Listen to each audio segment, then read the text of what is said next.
जय श्री कृष्णा।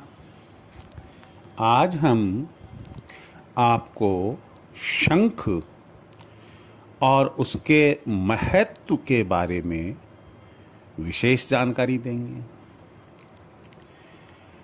हम अपने दैनिक जीवन में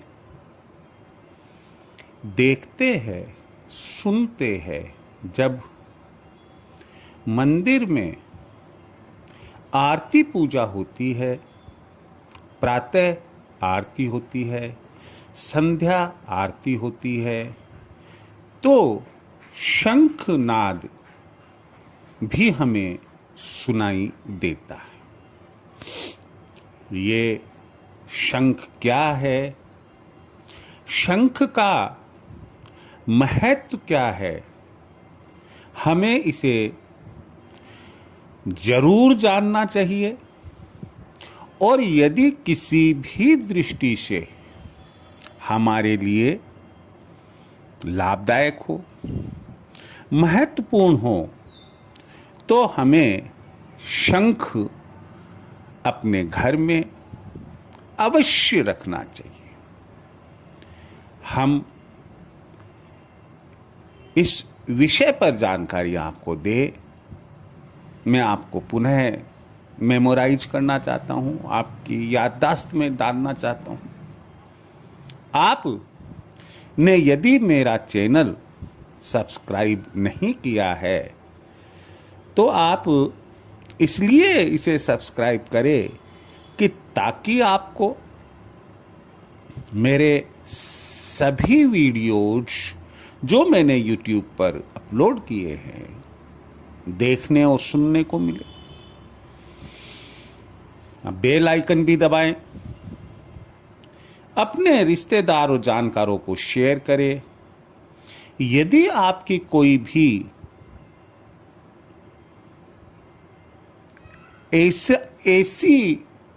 ऐसा दृष्टिकोण है, ऐसा विचार है जो आप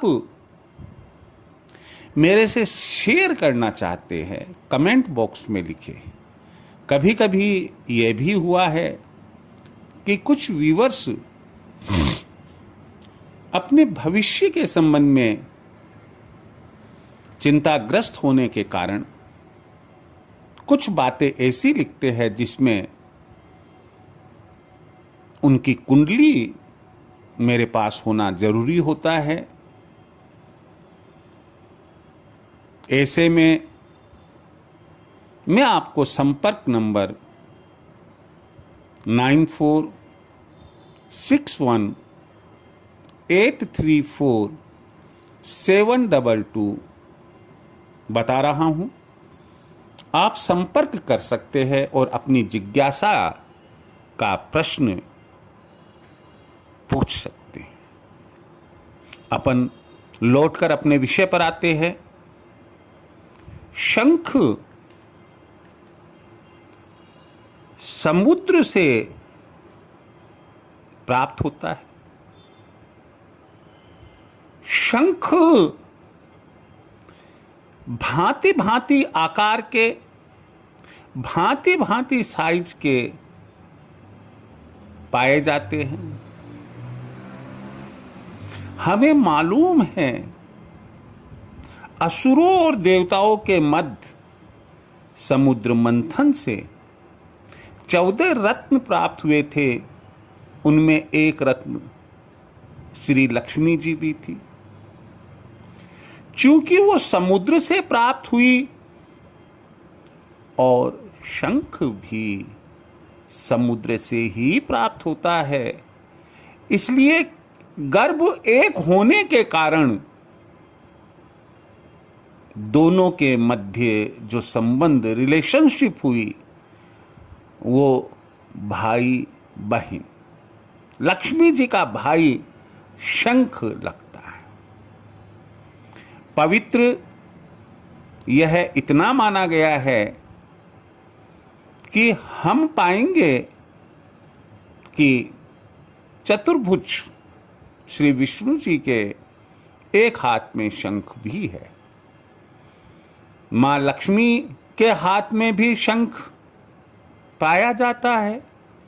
आप सोचिएगा कि यह कितनी पवित्र चीज है जिसे भगवान भी अपने पास में रखना चाहते हैं। शंख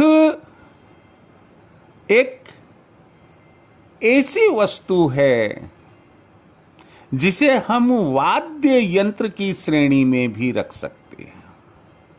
जिस तरह बांसुरी है, हारमोनियम है, उसी तरह से हम शंख को भी एक वाद्य यंत्र के रूप में भी मान सकते हैं। जब युद्ध की घोषणा होती है या विजय श्री प्राप्त होती है, उस समय भी शंखनाद होता है। महाभारत के किस्से में हम पाएंगे कि जो महापुरुष और भगवान श्री कृष्ण थे, सबके अपने अपने शंख होते थे। भगवान कृष्ण का अपना, अर्जुन का अपना, भीष्म पितामह का अपना। तो यहां हम देख रहे हैं कि आदिकाल से शंख हमारी भारतीय संस्कृति में, सनातन धर्म में एक महत्वपूर्ण हिस्सा रखता है। यहां फिर एक प्रश्न कि हम इसे घर में क्यों रखें। पहली बात, जिस घर में शंख होता है उस घर में अगर कोई वास्तु दोष है तो वो वास्तु दोष दूर होता है।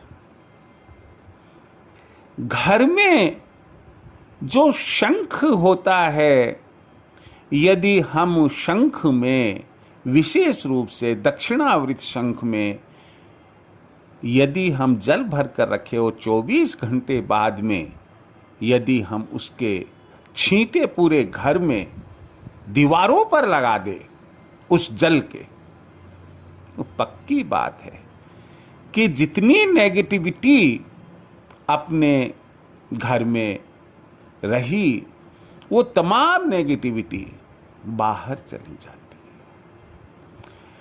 शंख कई रोगों के निदान में भी काम आता है। अभी आपको मालूम है कि एक महामारी जिसको विश्व मंच पर कोरोना की संज्ञा दी गई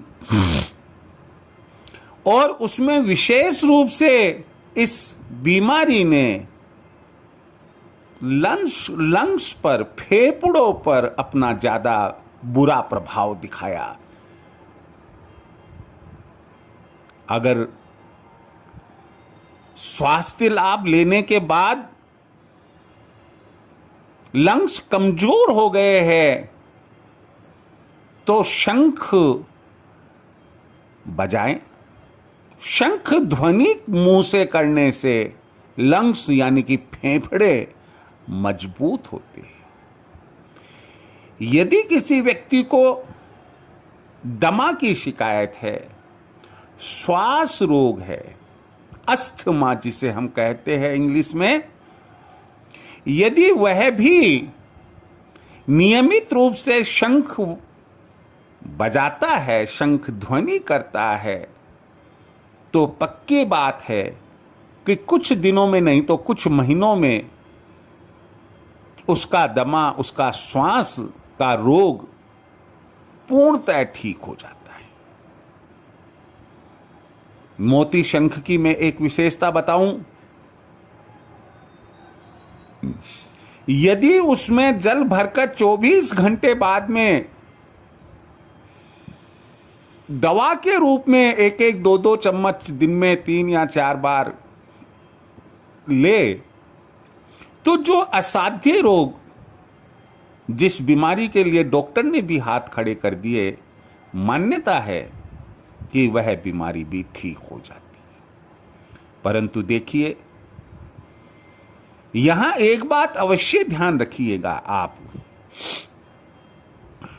कि जो बीमारी जैसे दमा है, जैसे लंग्स कमजोर हो गए हैं, जैसे और कोई बीमारी है, और आप जल का सेवन करते हैं, आप शंखनाद करते हैं, तो इसका मतलब ये नहीं है कि आप दवाइयों को छोड़ दें। आपके आयुर्वेदिक, एलोपैथी, होम्योपैथी, नेचुरलपैथी जो आपके चल रहा है वो मेडिसिन्स तो लेते रहे। एक दिन अपने आप आपको ऐसा महसूस होगा कि अब मैं अपनी बीमारी से छुटकारा पा चुका हूं, मैं क्योर हो चुका हूं, और आपको अपने आप समझ में आ जाएगा कि अब दवाइयां लेने की जरूरत नहीं है, या मेडिकल जांच कराने पर मालूम पड़ता है कि अब आपकी कोई बीमारी ही नहीं है।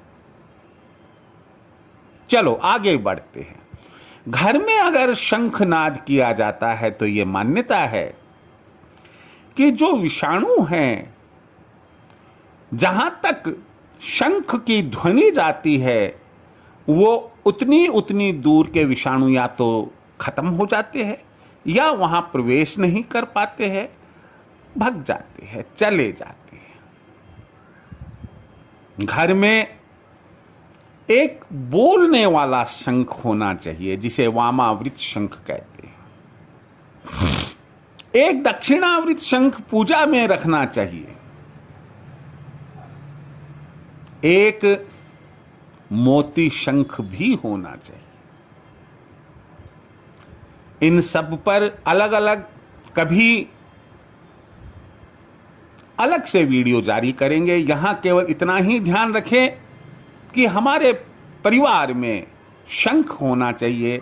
अभी जो सबसे ज्यादा आवश्यक है वह बोलने वाले शंख की है।